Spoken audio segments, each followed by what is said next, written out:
All right, let's try this again. So I've been having problems with my internet, so bear with me. This is attempt number 3.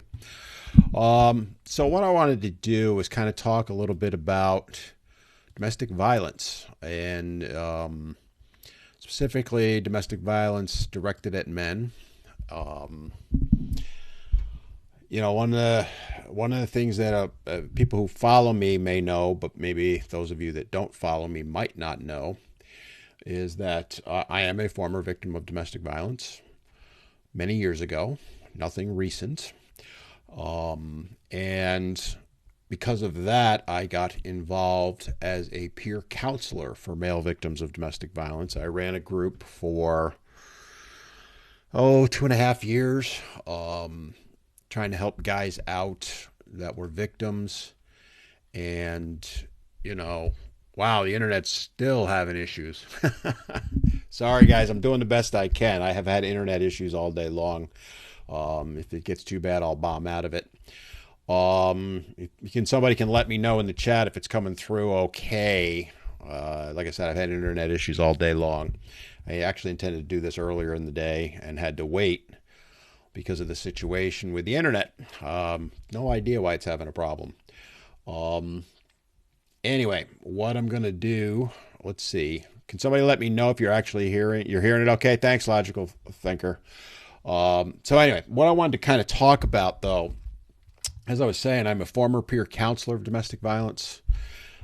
Did it for about 2.5 years, ran a group that was affiliated but not affiliated with a local shelter. I will not name the shelter, mostly because I have big issues with them to this day. It was in upstate New York. And along those lines, at one point, I had tried to get a shelter for men open in upstate New York, along with some other people. It wasn't just me.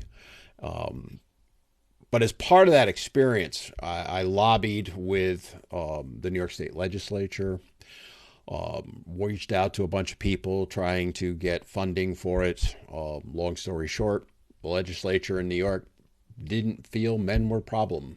They didn't feel men were getting abused.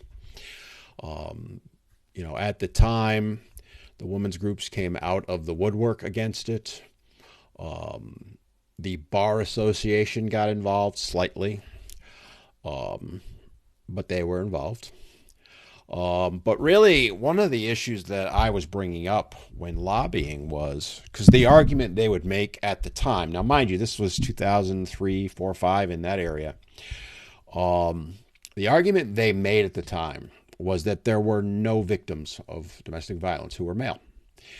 And when we were in front of the legislature on shared parenting and a couple other things, they had someone come in from a domestic violence shelter, not a local one, somewhere else in the state. I think it was in the western part of New York, who point blank stated she had never seen a male victim. The exact wording was, "I've never seen a legitimate male victim of domestic violence in all my years." Meanwhile, I was sitting right there and raising my hand going, "Here's one here."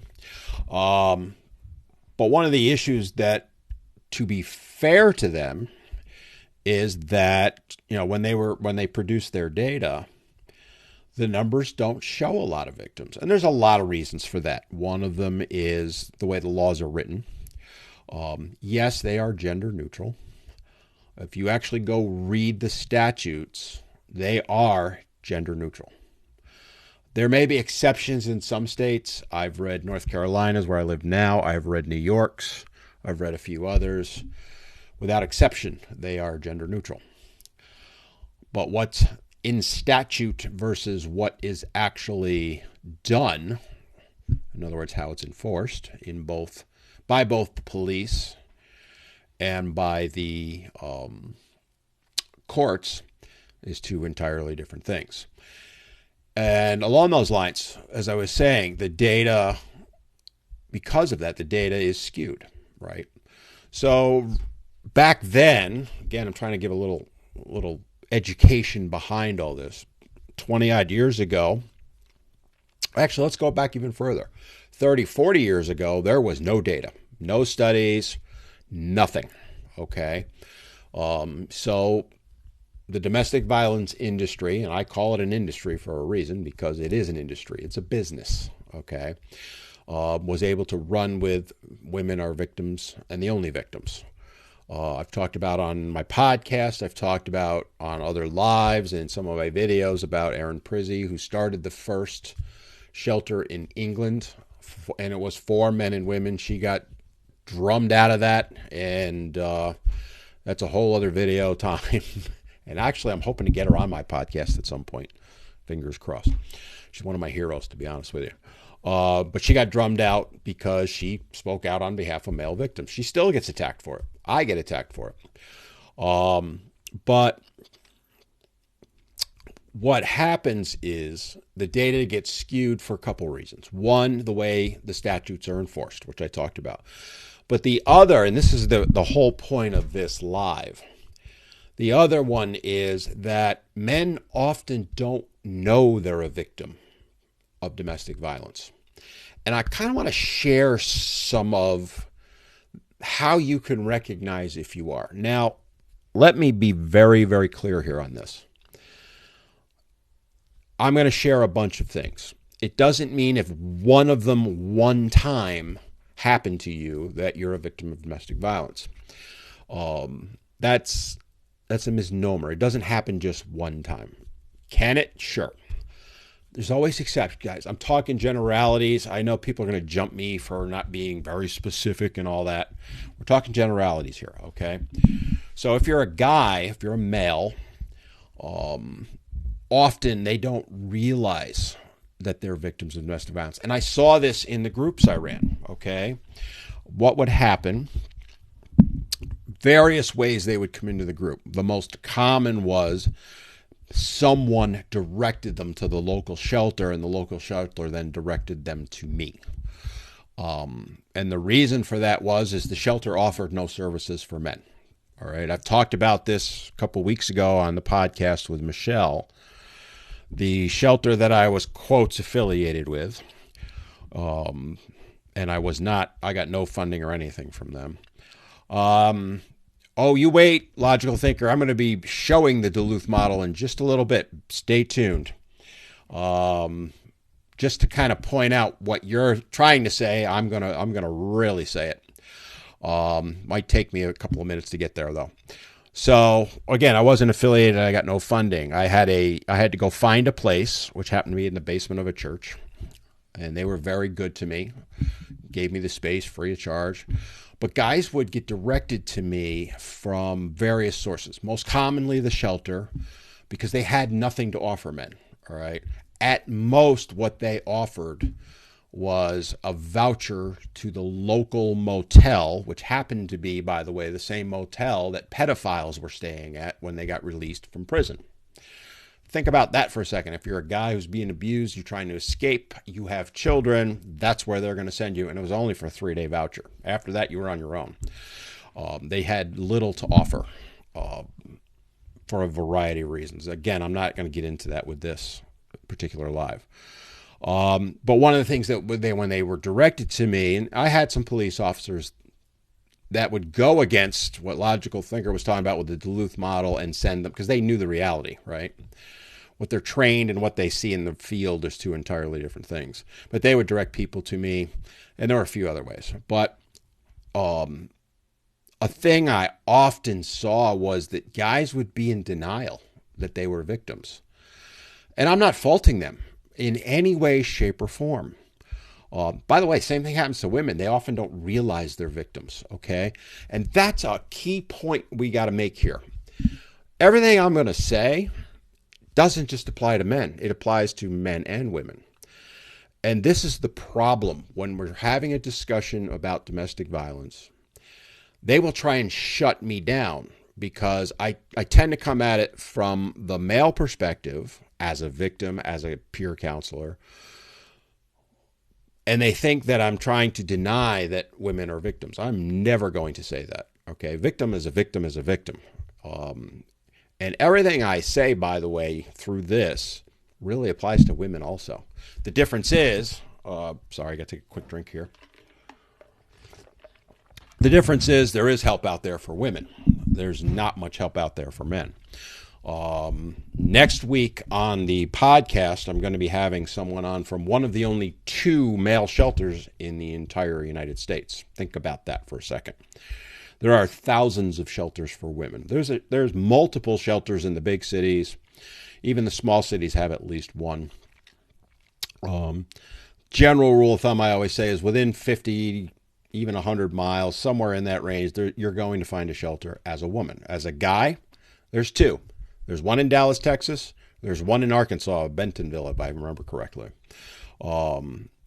which kind of speaks volumes, doesn't it? But yet the reality is, depending on where you look for your sources, but reputable sources put the number somewhere at 40% to 50% of victims are male. And keep in mind that number is really skewed because men don't come forward because they don't recognize that they are victims. And because they're worried about the stigma associated with it. And believe me, my friends, there is a stigma. I face that stigma every day. And if you're listening to this and you're a victim and you want to share on it, please feel free. I'm watching the comments as they come up. If you want to share your story, please do.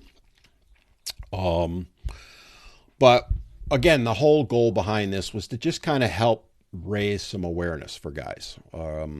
But again, I always put that caveat in there. What I'm going to say applies to women also. Yes, Logical, the model was and still is justification for VEWA and money availability. It's absolutely about control of the money. That's why I call it a domestic violence industry. It is a business. They are trying to get the money. So anyway, first thing I wanted to kind of do is kind of talk about some common signs that you can look for to see if you or someone you know is being abused. And again, if it's a one-time thing on one of these, okay, it could be abuse. I'm not saying it's not, but that's not what we're looking for. You're looking for a consistent pattern. And even though I'm going to list a few things, 1 or 2 of them consistently done could indicate an abusive relationship. All right. So again, the reason I'm doing this is because most guys don't realize that they're victims. Women will understand it more because most of the education, most of the trying to raise awareness is directed at them. Men tend to view it as one thing only, that someone is getting physically abused, beaten up, so to speak, right? And that obviously is absolutely abuse. But men don't realize that if they're not being beaten, that they can still be victims. And that's a problem, all right? So I am not going to talk about the physical in this particular live. It is absolutely an issue. And if you're being physically abused, yes, you should seek help. I'm going to be talking about other things, okay? And, you can help me out by spreading the word on this. Please do, because, again, depending on where you look for reputable statistics, and they're out there, you got to go digging for them. A website to go to, by the way, is Media Radar. They have a lot of stuff on there that's reputable, all right? Because, again, as Logical mentioned a little while ago, the whole model is to justify funding and to perpetuate a myth that's out there. The myth being what I talked about at the beginning, there are no male victims, right? And that's why we got stopped trying to open a shelter, is because they, made the claim there were no male victims, therefore no money was needed for it. But let's get into some of the signs, all right? And, again, please feel free to share your story if you're willing to. The more guys, in particular, sorry, my voice is shot today. The more guys that speak up and talk out, the better we're all going to be, all right? I am a former victim. It was over 30 years ago. I'm still talking about it. I talked about it then. I talk about it now.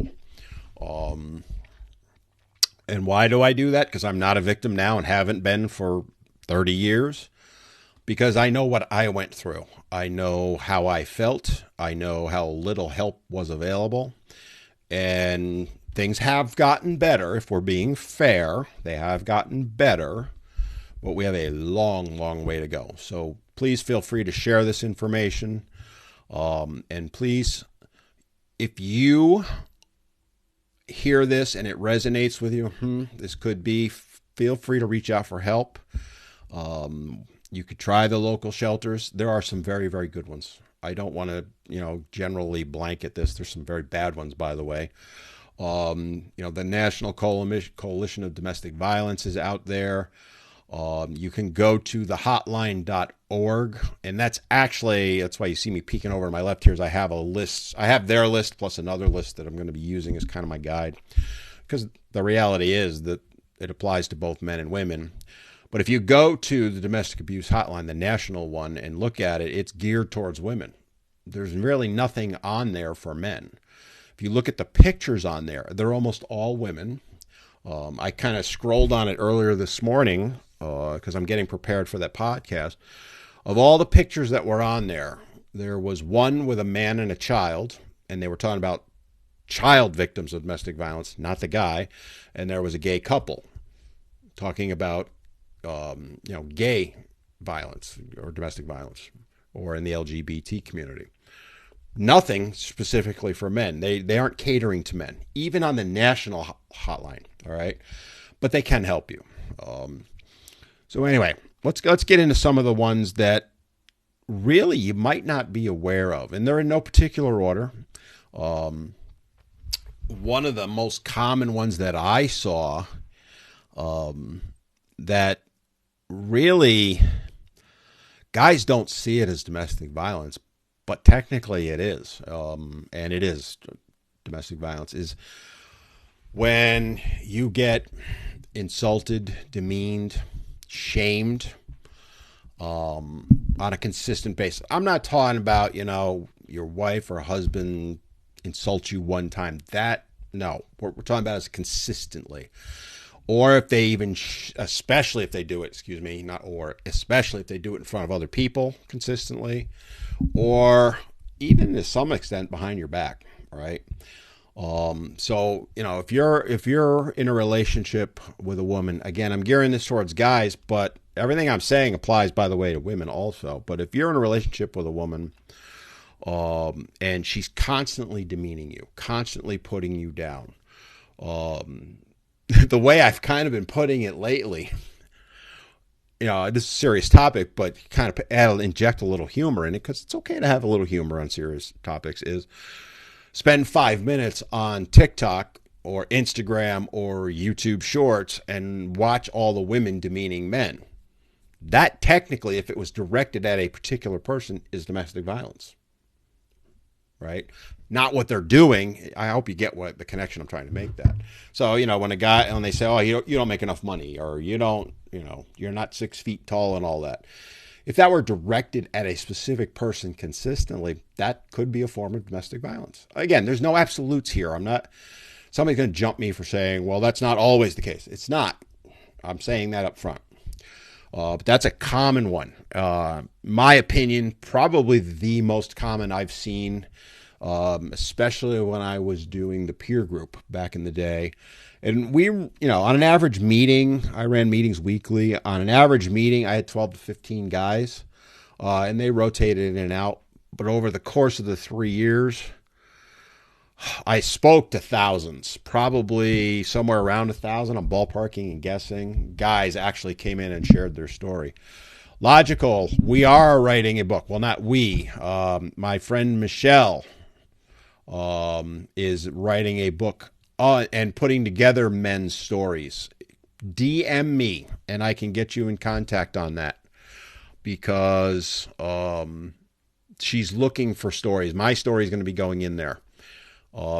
She's looking for guys to share their story. So stay tuned on that. DM me and I can get you the information. All right. But, insulting, demeaning, shaming, that type of thing. Another common one for guys, and again, I'm gearing this towards guys, but the reality is it's for everyone. how do I want to word this? Not letting you see your friends, right? It's preventing you from spending time with your friends, or in a lot of cases, being jealous of the time you spend with your friends. You see that one a lot, right? So I experienced this. One of the things that you'll really see in a severe case, not that they're not all serious, but I got cut off from my family almost entirely. No access, like holidays, I never spent with my family. Never, I mean, cut me off from contact with my father. That's what my ex did. It's very common. And she would do it not by physical means per se, but through verbal. There was, I'll share a story. One time I was out with a buddy of mine that I went to high school with. He moved away. I lived in upstate New York. He lived in Jersey. He would come home periodically because his parents still lived there. And I went out with him. He came home one night and we went out to a bar we used to frequent when we were teens, because we hung out in bars at 15 years old. Oops. And we had a couple drinks, had some chicken wings, and I was out with him until, I don't know, 10:30, 11 at night, and then went home. And paid living hell for that, right? Again, wasn't physical, it was mental. She was extremely upset that I did that. By the way, I told her ahead of time that I was doing it and basically got permission. All right. But the fact that you even have to ask permission is an example of what I'm talking about. If you want to spend time with your friends, you should be able to do that. Right? Now, I'm not saying you just go do it and don't let your significant other know about it. Hey, honey, John is coming into town. I'm going to go have a beer with him, and we're going to hang out for a bit, and then I'll be home. Perfectly fair thing to do, right? You're letting her know. In this particular case, I let her know a week ahead of time. I got home. She's like, you didn't tell me. Yes, I did. Blah, blah, blah, blah, blah. Made me feel like absolute crap, because I spent basically 5 hours with my friends, give or take, and spent the entire rest of the weekend, because him and I hung out on a Friday night, shaming me for it, showing jealousy, right? How could you do this to me? Kind of like if you got caught cheating almost. That's the way I would relate it, was how she was coming at me. I should come first. Time should be spent with me. Mind you, we did things together all the time. All right. But that's an example. Again, if it's a one-time thing, that's one thing. But this was a consistent thing, right? If I wanted to go spend time with my family, she would do the same thing, guilt me into not going. So if you're dealing with that, again, I'm not saying it with absolute certainty. There are no certainties here, but you may be a victim of domestic violence. Some other ones to think about. Again, it kind of, these all, if you notice, will somewhat dovetail with each other.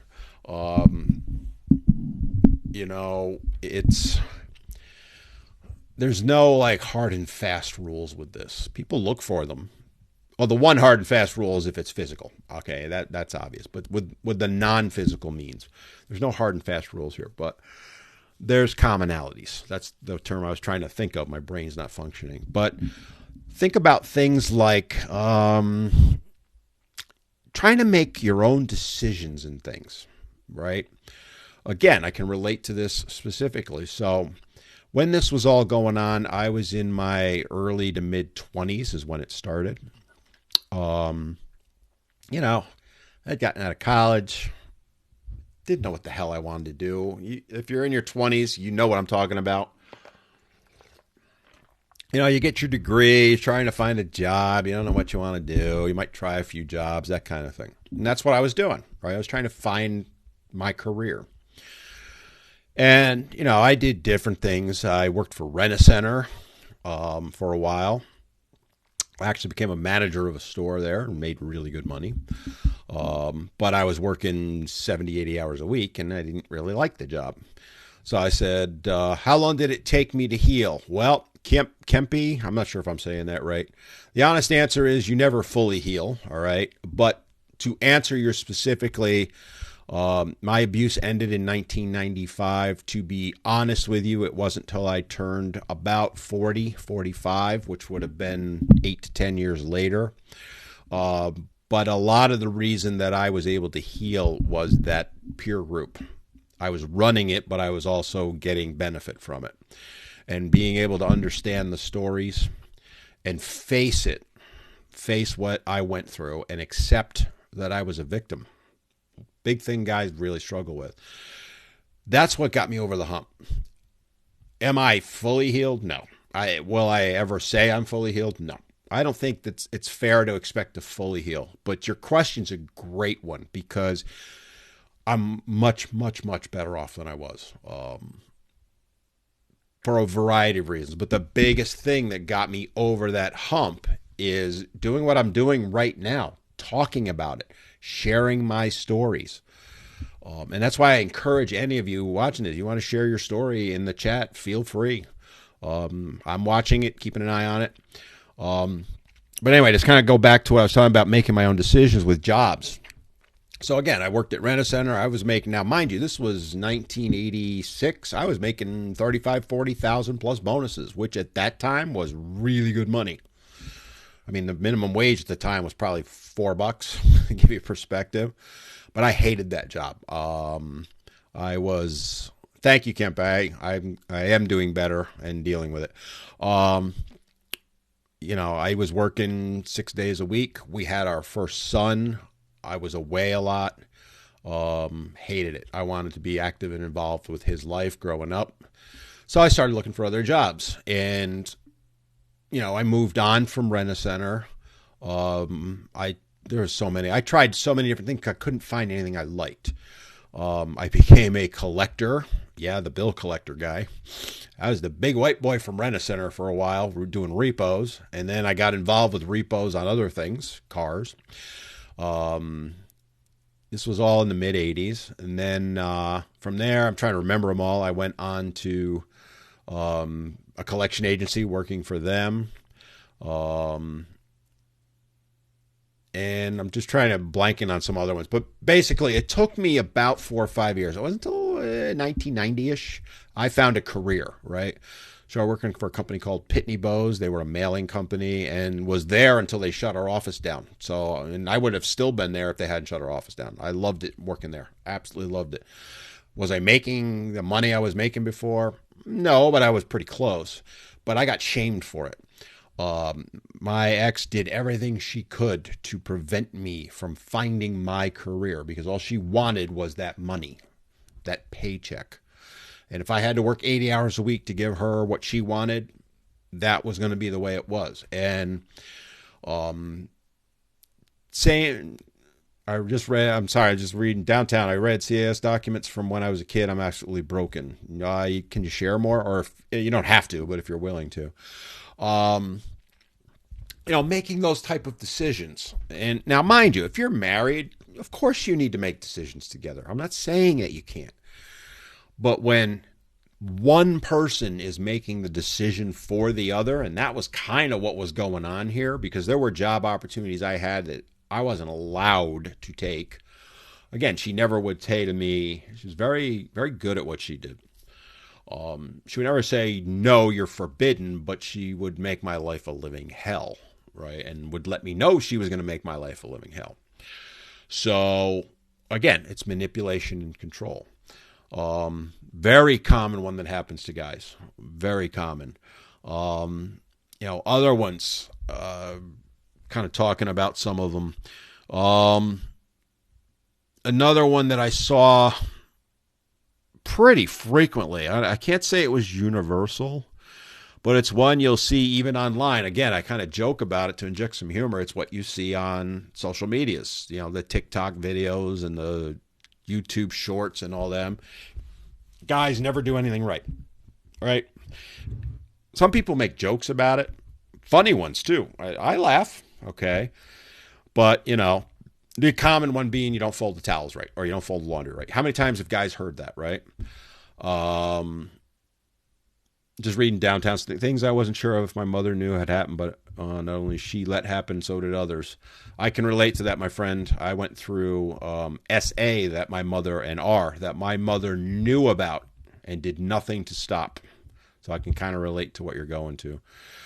Dan, great name, by the way, because that's mine. Financial, emotional, and physiological abuse is all real. Amen. Absolutely. And that's kind of what I'm talking about today. Yeah, downtown. It's amazing, though, right? You hear, though, this is how you heal, guys, all right?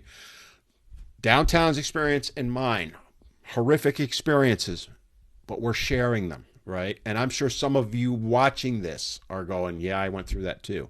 That's how we change things, all right? Is sharing our joined experiences. We're not trying to outdo each other or any of that. We're just simply saying, yeah, I was a victim too. But anyway, being told you never do anything right. Very, very common. And again, one time, the wife tells you, geez, dude, you didn't load the dishwasher right. Who cares? But when it's consistent, day after day, when you get demeaned at the same time, you're an idiot. Don't you know how to put the glasses in the right way? That type of stuff. I'm going to get to that, Dan, because money is a big one. But, telling you you're just not doing everything right consistently, day after day. I've had guys that have been completely broken by that. And when I say broken, I mean broken by that. It's something that is so subtle sometimes. Sometimes it's very overt, but a lot of times it's so subtle you don't realize it's happening. More so for guys. They're like, oh, that's the way it's supposed to be, right? Because you see it in social media all the time, right? They make jokes about, oh, he didn't fold the towels right. The reason I have that one in mind is that, there's that one couple, and they did a video not too long ago, and they were making a joke about it. I'm not faulting them for it. But as a person who went through that, boy, did that bring up some PTSD for me. Like, this isn't that funny, guys. But they weren't trying to be mean. And I would never hold it against them for that. But yeah, Dan, right. You're told every day nothing you do is right. And what's funny is, as bad as that was back then, and as bad as you saw in the media back then, it's worse now, I feel. It's probably the thing that I am the most concerned about when it comes to men's mental health, is that from literally birth, we are told we don't do anything right. Literally from birth. It's all your fault. Anything that happened in the last 2,000 years is your fault because you're a guy. You don't do anything right. You don't wash the dishes right. Do the laundry right. Don't make enough money. Blah, blah. I could go on for 2 hours listing things. You've all heard of them, right? When you hear that day after day, you could be a victim of abuse, and likely are, okay? Again, you notice, though, I'm not talking about the physical, and I'm not trying to dismiss that. That's not the purpose behind today's live, okay? Because I think most people recognize that. I'm talking about the things that people don't recognize, especially guys, but it applies to women also. You're going to hear me keep saying that. And feel free to share this information, and please do, because I'm trying to help people, okay? So one that mentioned this, I think it was Dan mentioned it a little while ago, is controlling the money, right? So bear with me, take a drink. So controlling the finances, again, something I was going through. Now, if I'm being fair, this was a minor thing for me. Yes, Kempe. The insane part is women blame the men who are raised that way by mothers. Yeah, that's a whole other video. But in my case, I made the money. She was a stay-at-home at the time. My check, back then it was paper checks, and you had to take them to the bank. I would give her my paycheck. We got paid on Wednesdays at the Rent Center anyway. And I would hand her my check, and she would go deposit it the next day. And she controlled the money. I had no idea, honestly, where it was going. My fault as much as anything, right? But come to find out, you know, I would ask for money for things, and she would say, no, no, you can't have that. And I'm not talking about, well, there was a time I wanted new golf clubs, right? But she didn't want me golfing. So, no, you're not getting money for golf clubs or even to go golfing, right? I'd say, hey, I want to go golfing because we didn't have credit cards back then. We were young. I did have a credit card, but we kept that for emergencies, right? So, it's a whole different ball game 40 years ago than it is now. You didn't carry around cards, debit cards weren't a thing really. You took money out of the bank, you used cash, you paid for everything with cash. You went to the ATM. She held the ATM cards. I did not have one, to give you an example, right? So, I would say to her, oh, I want to go golfing with so-and-so Saturday. Can you, save me out a few bucks? Oh, we can't do that. We can't do that. And then ultimately what I found out was that she was hiding money. And a couple other people have mentioned that too. That's a very common thing, right? Long story short, I was with her until 1995. This was all happening in the 80s and on up. But when she left, she cleaned us out. She took everything out of the bank accounts, but she had found out later, good sum of money saved up. She'd been hiding money behind. Very common, right? So they can, an abuser, and again, I'm going to say this periodically, men and women, abusers both do this, but men don't realize they're being abused. So, if the wife is controlling the finances, not having a discussion with you, just saying flat out no, or Kempe, yeah, suddenly there was a loan in debt. Yeah, I went through that myself. I could spend an hour on that. But, when you're not having that discussion, and in subsequent relationships I've had, I've been the one, because of that situation, I've been the one that controls the money. But I would not hold all the passwords and not give them out. I would actively say, hey, come sit down with me. Let me show you where we're at with things, that kind of stuff. Because having been on the opposite side, I would never want somebody feeling that way. So if you are in a relationship, living with someone, married, whatever, and that other person is controlling the finances, you have to take responsibility and say, hey, can you show me what's going on? It's on you to do that. If they're refusing to allow you to do that, if they're refusing to let you see the accounts, that kind of stuff, very good sign you might be abused. Dan said, when I try to talk about money, she would act upset and freak out like we had none. Bingo. There's a perfect example. Perfect example of it. See what I'm saying? You notice I'm sharing things, others are sharing them too. Very key thing for people to realize. The more we talk about this stuff, the more we share, the more known it becomes, the more we affect change. If you notice, I'm not trying to bash women or feminists or any of that stuff. I do that occasionally, I admit it, but that's not part of this conversation. Your ex spent thousands on credit cards, only found out when we split, and then I'll bet you got stuck with it, Doug, right? Because it becomes marital debt.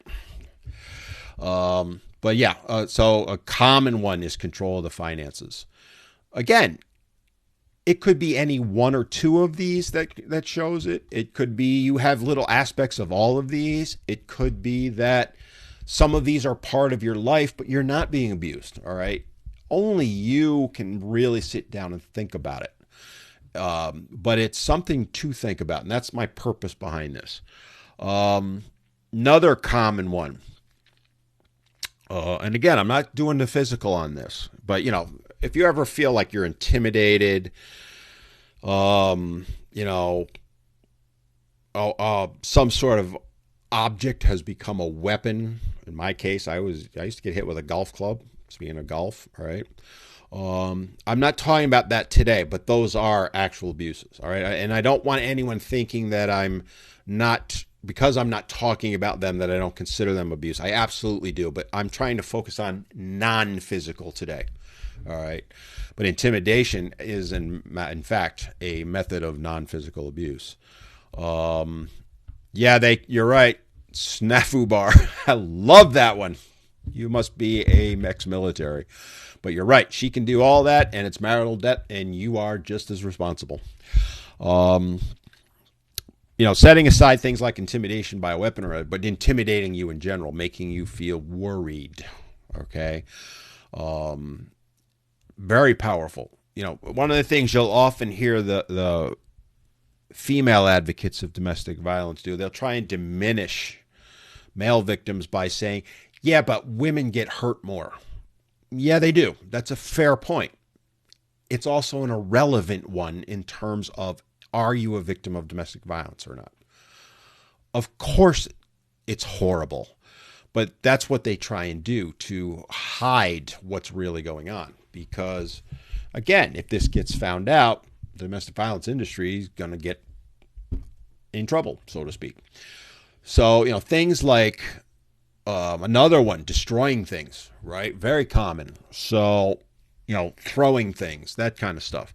Again, it may not be thrown at you, but I remember in the groups, wow, Logical, you talk for 5 minutes, get a 90-minute lecture. Yeah, been there, my friend. Been there. But I remember in the groups, there was one guy, I will never forget him. I'm not going to mention his name, but I know his name to this day. Actually, I want to follow up and see if I can reach out to him. Anyway, his wife would intimidate him by destroying things in the house. Never threw it at him. That was a key thing. And it's why he never felt he was being abused. And I'm like, no, dude, you are. She's intimidating you. But she would take like a dish. So let's say he's sitting where I am. She might take a dish and fling it on the wall on the opposite side of the room. And I would say to him, well, how did that make you feel? Sound like a shrink, right?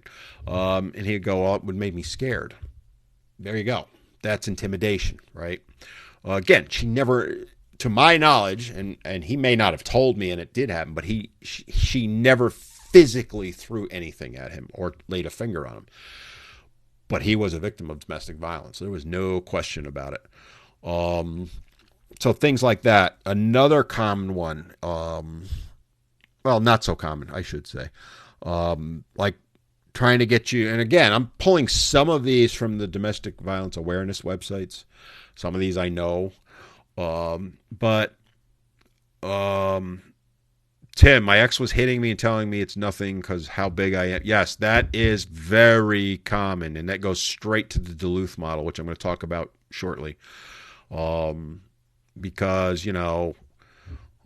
I was 100 pounds heavier and several inches taller than my ex. So people would look at it and go, there's no way she could hurt you. Trust me. She got that golf club out. She laid me out one time. I was knocked right out. Police showed up and were going to arrest me. The only reason I didn't get arrested was our neighbors. We lived in a duplex. Our neighbors next door had heard the entire thing because the walls were really thin. And they came over, I've shared this story before, and told the police he did nothing. It was entirely her. Otherwise, I would have been arrested. But yeah. Dan, there's another common one. You're such a big man, hitting you shouldn't matter. You'll actually hear that from some of the female domestic violence advocates.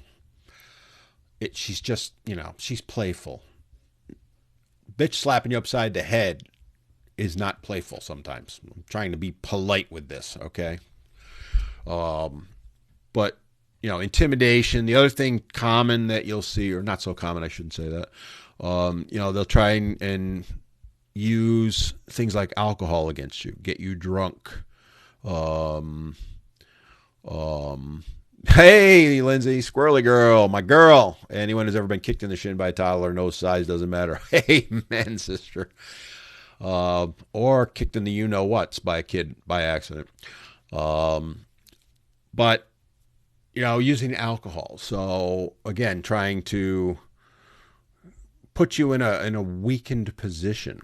So again, I'm kind of sharing some stories. Some apply to me, but some that that I went through, hearing multiple times running the group, which at the time I didn't really know. I didn't understand it, right? They would try and get the guys drunk so they could do things to them. I guess the feeling being the guy was then of a risk he was going to respond, so to speak. But yeah, that was one that would pop out. Another common one, and I've spoken to female abusers who've realized they were and sought help and that kind of stuff. Even now, I hear it all the time. I don't get it. And I think it came up in the Depp trial too, the Amber Heard thing. How do I put this politely? Pooping on the guy. I think I can say that and not get banned. I don't know where that one came from, but I heard at least a dozen guys would say, yeah, I'd be sleeping and she'd come and basically take a crap on me while I was sleeping. Never happened to me. That one blew my mind the first time I heard it. I still hear it occasionally. And again, I'm not sure, but I think it came up on the Heard trial. It's degrading. So again, that's a form of abuse. One I haven't talked about, and again, I'm trying to be polite with some of this stuff because you know how it is the use of sex. So if you talk to the shelters, again, bear with me, I gotta take a drink. They'll couch it as forcing you to have sex or forcing you to have certain kinds of sex that you may not want to have. I'll let you kind of take it from there. Again, I don't want to get banned. And absolutely, that can be a form of abuse. Again, we're not talking about one time, let me rephrase that because that really came out wrong. We're talking about consistent pattern of using sex against you. Because even one time forcing someone to have sex absolutely is abuse, and you should be considered and go to jail for it, as far as I'm concerned. But the other side of it, where I was trying to make the connection and did it really badly, I apologize for that, is withholding sex consistently. Again, one time, that's where I was trying to make that connection. Saying, I got a headache, the classic one. All right, once or twice, fine, who cares? But hearing that week after week, month after month, year after year, and then they'll play the trump card, which is, it usually, and I ran through this a little bit, they'll deny, then say that's all you think about to silence you and shut you up. And then they'll throw at you, well, if you try and get it anywhere else, I'm going to divorce you and take the kids and everything. That could be abuse. Again, I'm not saying with certainty, but it could be. Because again, you're trying to control you. And I've done some videos on this. They skirt the thing because you start talking about this stuff you're not allowed to, right? And then the ultimate card is they'll use if you try and force anyone to have sex against their will, you're an R. And yes, technically that's true. My contention would be absolutely that's true, but the other side of it, denying someone that and using methods of coercion to prevent them from getting it is just as bad. So again, it can be a method of control. And that's ultimately, there's a few other things I could go into, but I kind of want to touch on the Deluth model. Because I think it was Logical Thinker brought it up earlier. So a lot of people don't know what the Deluth model is. And I'm going to try and show an image here. So bear with me a second. I think I have it here. Hopefully you can see that. I'm going to kind of center it because I'm looking at a landscape, not a portrait. Okay, so hopefully you can see that. I'll make it a little bit because I have the scene up as a landscape, but what you're looking at there is the Deluth model. All right. Now I know it's small print, but this is what is used and has been used. Yeah, I know it's small. If I make it bigger, it's going to take up the whole thing. But you can go look it up. All right. If you go to, if you Google the National Domestic Violence Hotline, there's a page on there with it. Um, chatters can change, or yes, if you flip your screen sideways, you can probably see it. But basically, if you go look that up, the Duluth model, like Duluth, Minnesota, and you actually read it, the verbiage in it is all her, she. It is 100% creating the impression that only women can be victims. This model has been around for 30 plus years. And they call it the power and control wheel. I had training in it. And I remember going through the training and raising my hand and saying, but wait a minute, this all says she and he or her. Why? Where's the he? And boy, did I get, let's say, silenced. We'll just leave it at that. This is the model that judges are trained for under family court judges. Well, all judges, but specifically family court judges. This is the model that police officers are often trained under. It's changed a little. Back in the day, because I went to some of the police trainings as an advocate, right, teaching police officers. This was what they were handed. This is how you're going into what's they call it a domestic, right, domestic situation. This is how you're supposed to handle it. And if you notice, it's all, those of you that can read it, but you can go look it up also if you can't.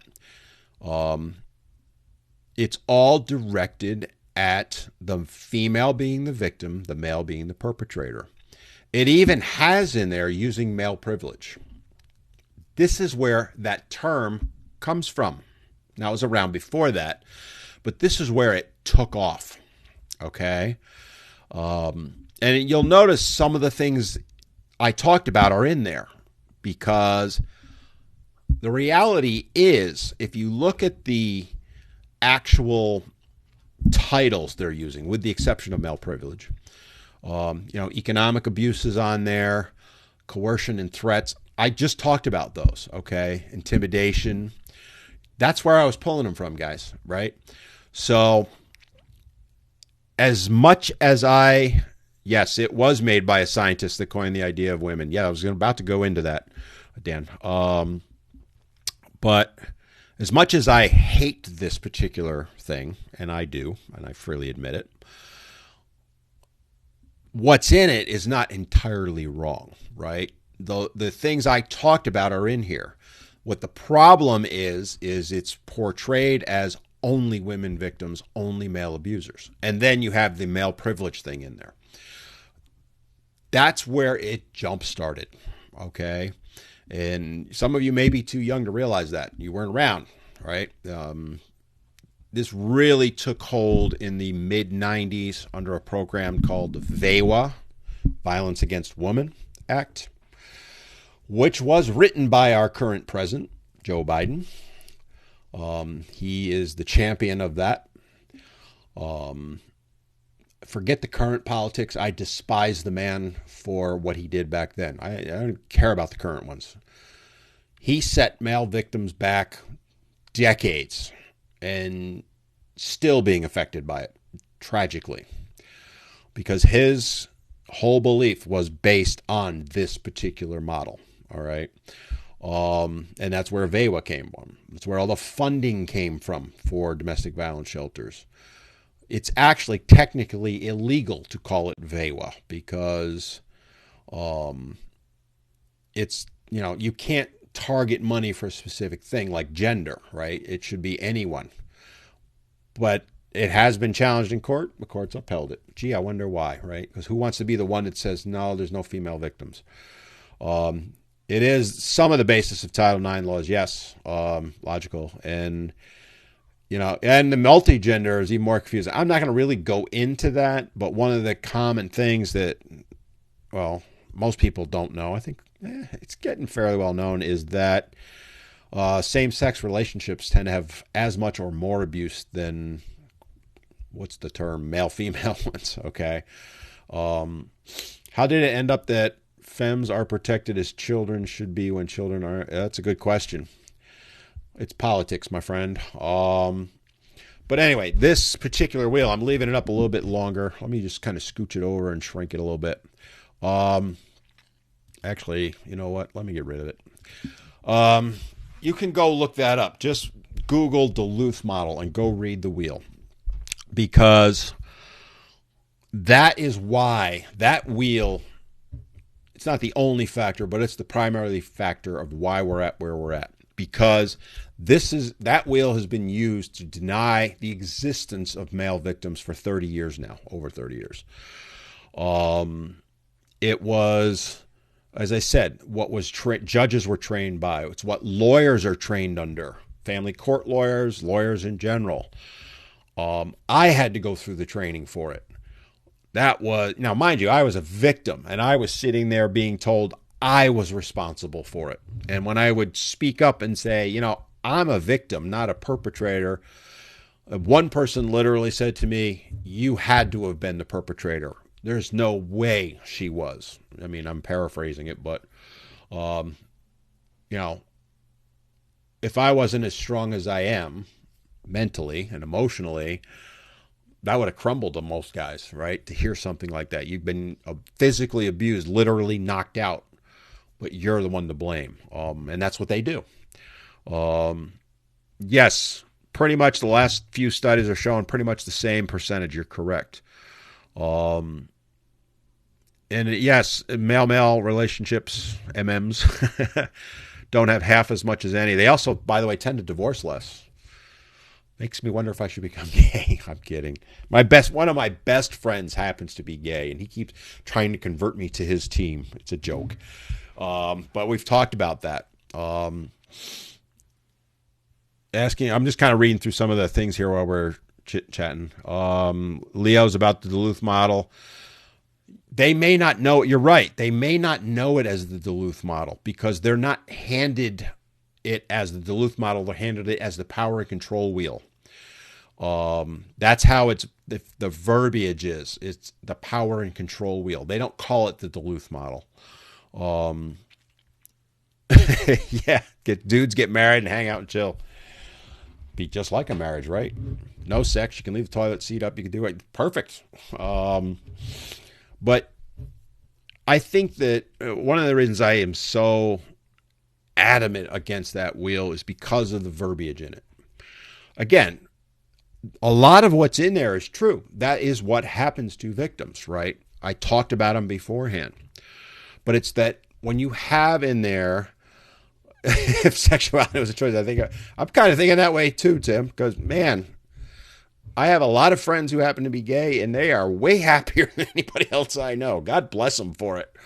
More power to them, man. Like I said, one of my dearest friends happens to be gay. He's the happiest guy in the world. He's not even in a relationship. He's happy. And him and I have some good conversations about stuff like this because he sees it for what it is. But anyway, it was the people that came out with it was primarily one social scientist, but the way they kind of did it, they were all trying to make a political point. They weren't actually trying to help victims. And people much more intelligent, much more wise than I have just shredded it in the past. But it's still around and still being used by some police departments, some judicial departments to train.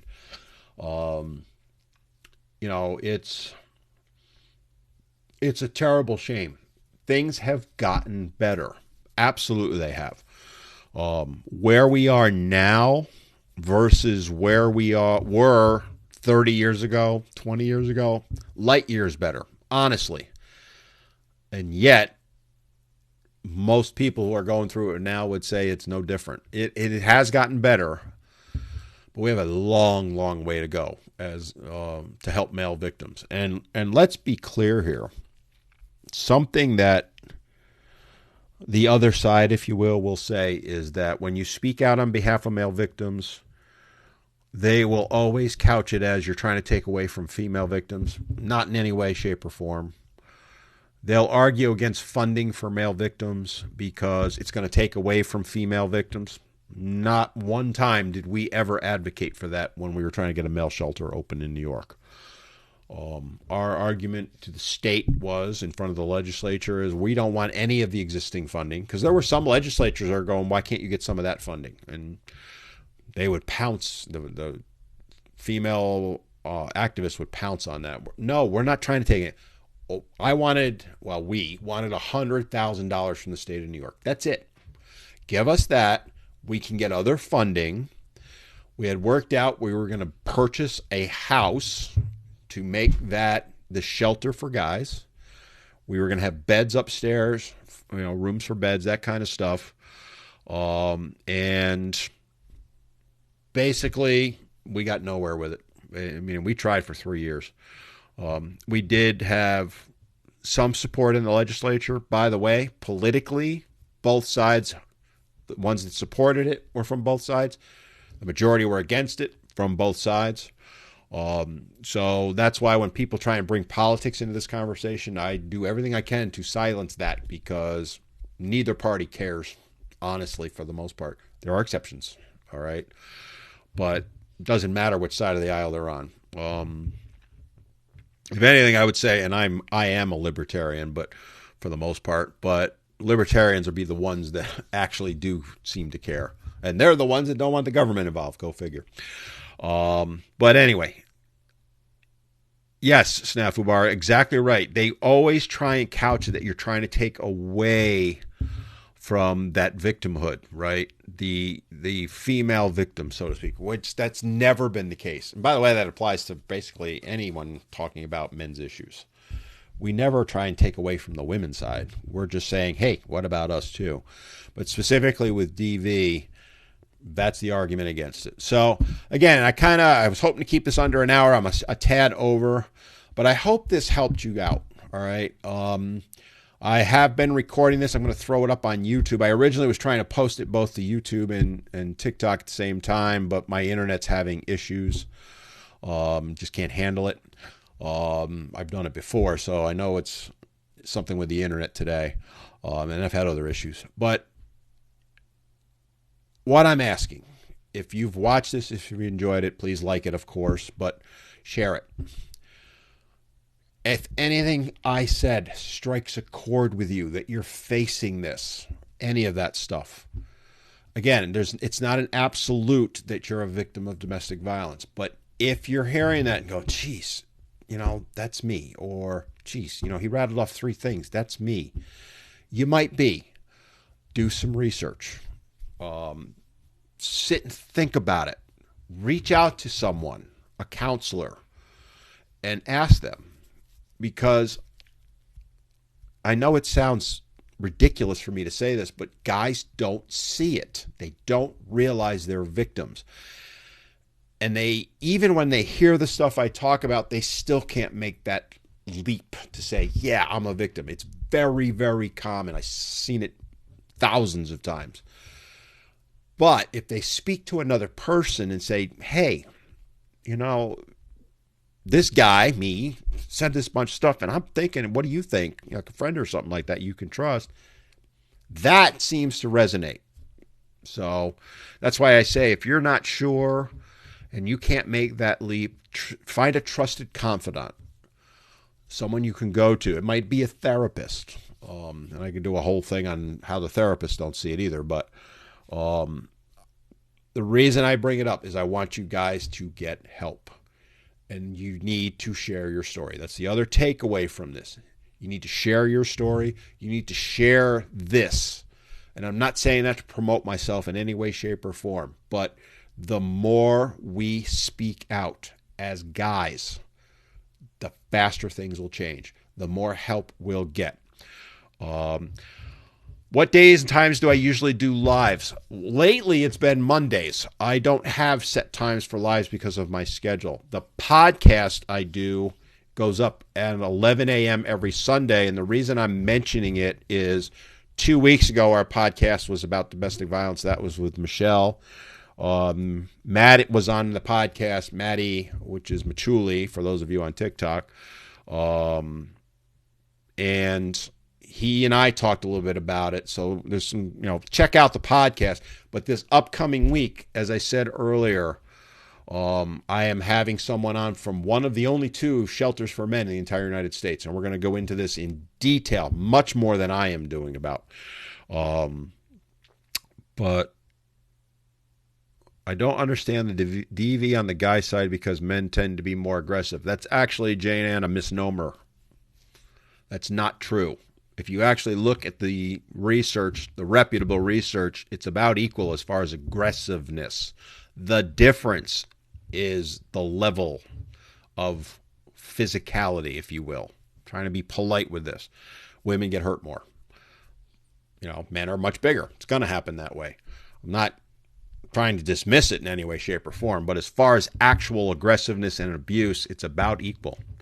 It's not a gender issue. It should not be a gender issue. All victims should be respected and helped.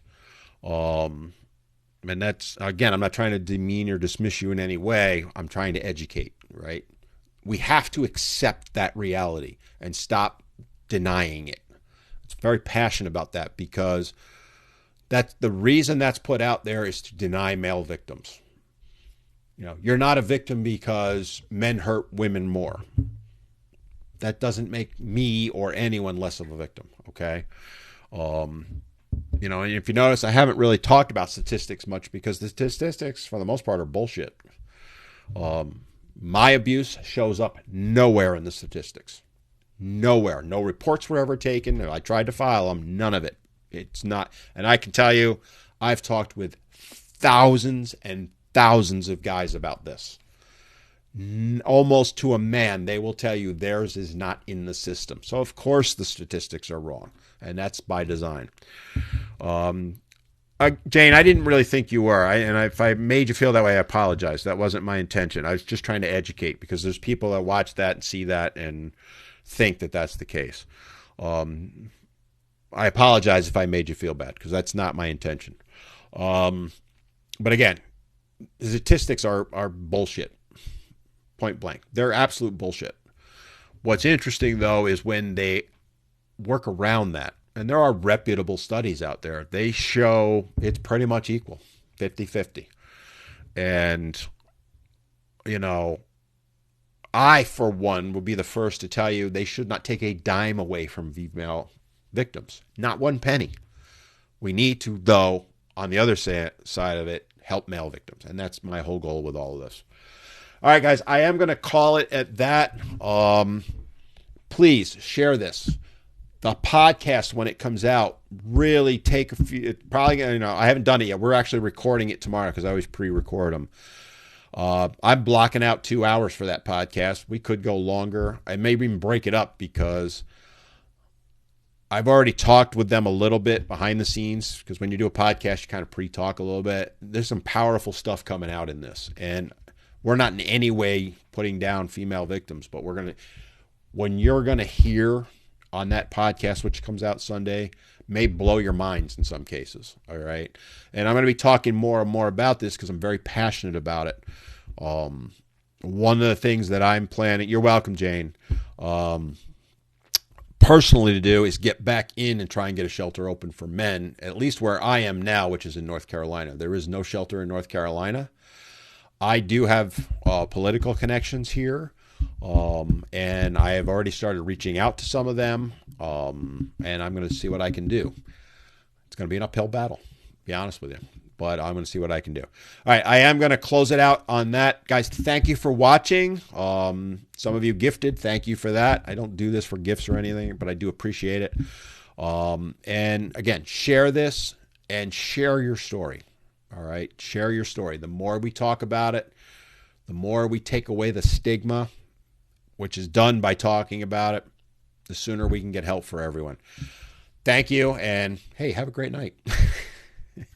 Got to end on a positive note.